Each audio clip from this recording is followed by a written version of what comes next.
Guys, இன்றைக்கி என்னோட paper presentation டே எப்படி இருந்தது அப்படிங்கிறத உங்க கூட ஷேர் பண்ண போகிறேன். வீட்டிலேருந்து ஒரு 7:40க்கெல்லாம் நாங்கள் வந்து கிளம்பிட்டோம். காலையில் அந்த குளிரோட அந்த பனி மூட்டம் இதெல்லாம் பார்க்குறக்கு ரொம்பவே நல்லா இருந்துச்சு.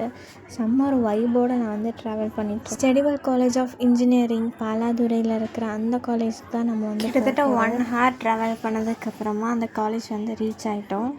பேப்பர் ப்ரெசன்டேஷனுக்காக நான் நேற்று நைட்டு ஃபுல்லாக ப்ரிப்பேர் பண்ணி நோட்ஸ் எடுத்துகிட்டு இருந்தேன். ஆனாலுமே எனக்கு வந்து அந்த டவுட்டு இருந்துகிட்டே இருந்தது.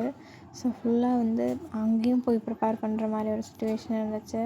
ஸோ ஆல்மோஸ்ட் கண்டென்ட்லாம் கிளியர் ஆனதுக்கப்புறமா செக்ஷனும் ஸ்டார்ட் ஆகிடுச்சு. ஒரு காலேஜஸ்லேருந்து ஒரு ஃபேக்கல்ட்டிஸ் ஒரு செக்ஷன்ஸ் கண்டக்ட் பண்ணிட்டு இருந்தாங்க. அதுக்கப்புறம் பிபிடி ப்ரெசன்டேஷன் ஸ்டார்ட் ஆச்சு. கொஞ்ச நேரம் கழிச்சு தான் எங்களோட போஸ்டர் ப்ரெசன்டேஷனோட செக்ஷன் இருந்துச்சு. இந்த ஐடியா என்னோட ஒரு ட்ரீம் ப்ராஜெக்ட்னு சொல்லுவேன். ஏன்னா 12th ஸ்டாண்டர்டில் எனக்கு இந்த ஐடியா வந்தப்போ என் ஃப்ரெண்ட்ஸ் யாரும் அது அவ்வளோ ஒத்துக்கலை. ஏன்னா அது அவ்வளோ பாசிபிள் இல்லாத மாதிரி ஃபீல் ஆச்சு. After so many researches it is possible அப்படிங்கிறது எங்களுக்கு தெரிய வந்தது. ப்ரெசன்டேஷன் சக்ஸஸ்ஃபுல்லாக முடிச்சதுக்கப்புறமா நாங்கள் அப்படியே லஞ்சுக்கு போனோம். லஞ்சில் கொஞ்சம் வெரைட்டி மீல்ஸ் வந்து ப்ரொவைட் பண்ணியிருந்தாங்க.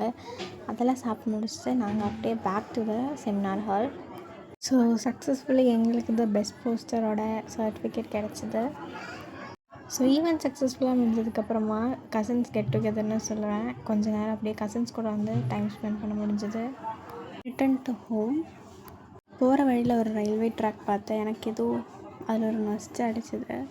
அங்கே இருக்கிற ஒரு சில பூக்கள்லாம் வந்துட்டு எனக்கு ரொம்ப அட்ராக்ட் ஆச்சு. அப்போ தான் ஒரு ட்விஸ்ட், வண்டி பஞ்சாயிடுச்சு. நானும் அப்படியே பாட்டு கேட்டு அப்படியே கூலாக நடந்துகிட்டு இருந்தேன்.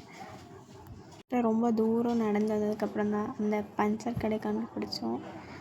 அதுக்கப்புறம் எனக்கு லக்கிலி பேல் கிடச்சிது.